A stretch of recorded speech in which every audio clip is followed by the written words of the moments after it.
creating cultural awareness and understanding. This is Culture Clique. Culture Clique is written and produced by KQAL-FM on the campus of Winona State University. Few can remember a time without the internet.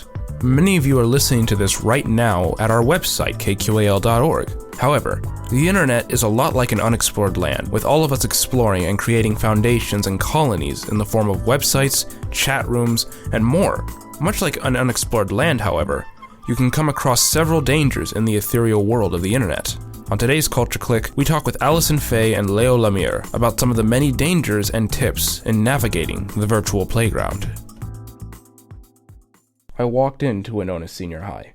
The halls were empty and silent, with the only sound being the many students outside who were eager to return home after a long day within the walls of academia.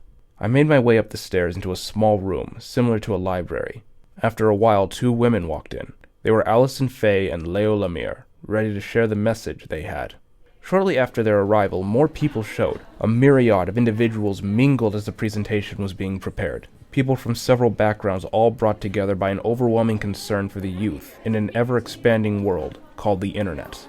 Some may be parents, others teachers, or maybe just concerned members of the community. The presentation was packed with charts, statistics, and information about the internet's impact on youth and the risk it shows. The crowd did not hesitate to show their approval by the end.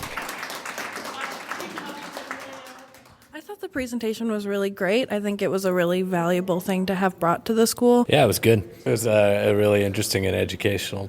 Afterwards, Alison and Leo sat for an interview. All right, well, I want to thank you for taking part in this interview.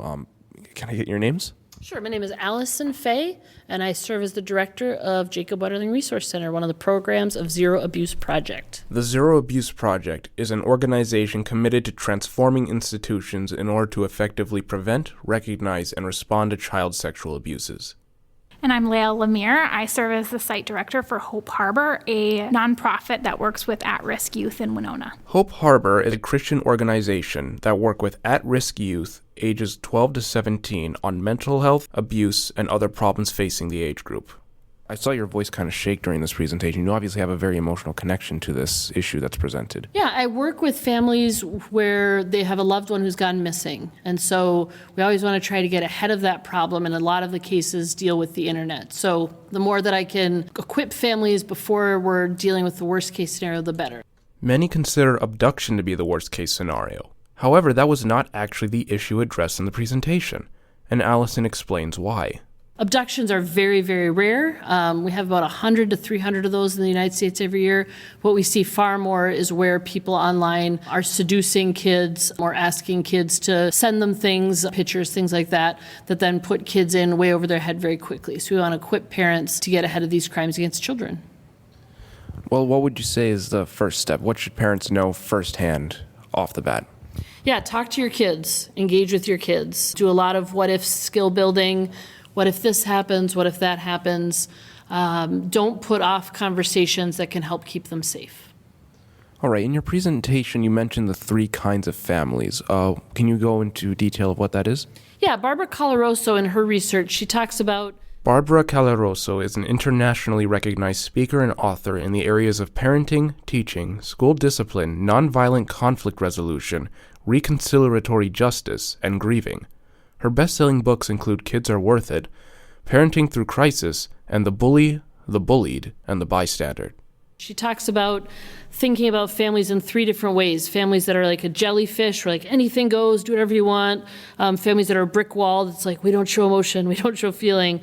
And then that middle group, what we're aiming for is a backbone family, a family that has structure, has expectations, but also has a lot of flexibility and asks for help when they get in over their head. And so sometimes this is a lot for parents to navigate. This is a difficult age. This is a difficult topic. And so just trying to boil it down to that idea of being a backbone for your kid can be a really helpful image for parents to hold on to. All right, and I noticed there was a quote that you said during your presentation. You say, "I never want to blame the young people for the culture we created." And I found that to be a really interesting quote. Can you elaborate on that? Yeah, I feel like as a culture, we vilify teens a lot. We get them in trouble for stuff that we've done as adults. A really prominent example of that was like 10 years ago or a long time ago, Abercrombie & Fitch released thong underwear for 11-year-olds. And the thong underwear said wink, wink, and eye candy on it. And parents freaked out and got upset, and it was pulled from the shelves. And it was this big thing in the media and what have you. And I think that was just an example of, it's not kids saying, sell us thong underwear. It's not kids saying, we haven't got this product yet. It's adults sitting around a table saying, what haven't we sold to kids? How can we push the envelope? And I think the same things that we get frustrated at teenagers for, like spending a lot of time on their phone, not getting enough sleep, stuff like that, are things that we as adults do every single day of our lives. So I think we just need to be really careful that we look at this collaboratively and not vilifying teenagers who are existing in this culture that we have created for them. All right. When it comes to the risks that comes to teenagers, what would you say is the largest risk group, or which group has the largest risk? It depends on what kind of case. We see young men being really targeted in our sextortion kinds of cases, where they send a sexual picture and somebody then extorts them for that. We see a lot of our LGBTQIA plus dealing with sextortion as well. A lot of our young girls are being targeted by folks trying to meet them in person. So what the big message here is that all genders are impacted by this kind of sexual violence, and all genders can be the one causing the harm. And so we want to have everyone know that there's a place at the table for them for prevention, and that if something like this has happened to you, you're not alone, and there are places that want to be helpful. Right, and it's safe to say that this is not just kids who go through this, right? This can also happen to any age group. However, with kids, you mentioned how they are more vulnerable. Why are they more vulnerable to these crimes? Yeah, I think that's like an hour-long conversation. But 11 to 17-year-olds are the age that are most often victimized in online crimes. And you think about access, you think about the psychology of young people, puberty, like all the different things working that make those years so much fun and make those years such a challenge can also be used against them online. And so knowing that some parents feel like, oh, my kid's 11, I can stop talking about internet safety. And it's actually flipping the script to saying, my kid's 11, I need to amp up these conversations now. Where would parents find that healthy ground, like where they obviously show concern for their kids, they want their kids to be safe? Where is that middle ground where it's like they're not overbearing, but they're also not just, as you say, being the jellyfish parent, where they're just letting them out and doing whatever and putting them into these risky situations? I think you, as a parent, use a lot of humor, you use a lot of humility, and you learn from your young person. You can say, it's really important for me that you stay safe online. There's a lot that I don't know, but this is what I do know. Let's have some what ifs around this. What if this happened? What if that happened? And to be collaborative, not like the alpha parent of like, I have this all figured out, here's what we're going to do. But to go to young people with knowing that we ourselves are human and saying, listen, I'm trying to parent you in 2022. There's a lot of things that we need to figure out together. Let's have a conversation. I want you to understand the why of why I believe the things that I do so that we can build what looks safe together. Okay, well, what makes you think stops kids mostly from getting to talking to their parents about this? What prevents them? Shame, feeling like they did something wrong, feeling like it's their fault, kids being worried that their phone will be taken away, kids being worried that they just don't know what's going to happen. And that's why the conversations beforehand can be super helpful in giving kids sort of a roadmap of this is what would happen, this is how my parents would handle it, and I don't have to be the first one to bring it up.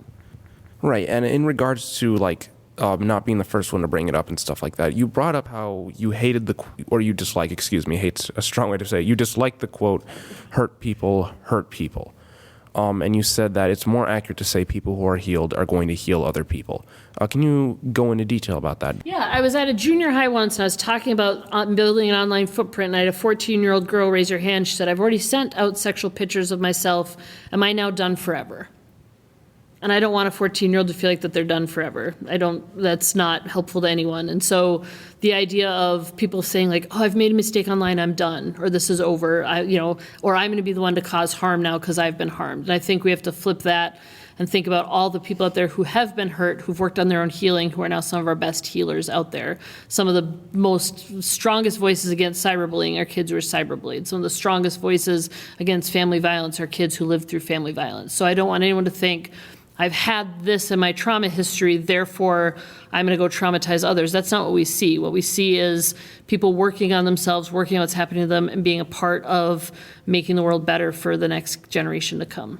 Well, there are several people listening, and I'm sure there's at least a few people out there who have been in a certain area where it was like, I've made these mistakes and I don't know what to do now that I've done them. You address the part where it's like, well, you've been through this, you can help someone who's also been through it. What if they've never been through it? What if they've never really processed it themselves?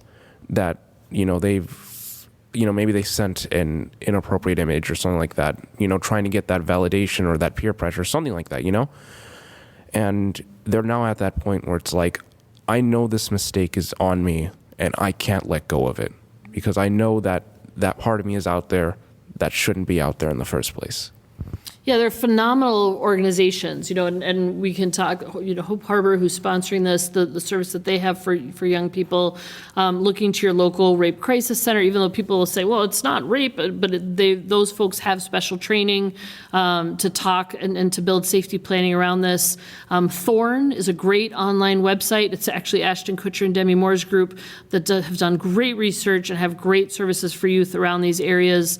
Cyber Tip Line is another great website that folks can make reports if there's a problem, but just knowing you're not alone and that there are people out there who want to help you out. All right. Well, where would people go if they want to hear more about your presentations and your lectures and what you are trying to share with people?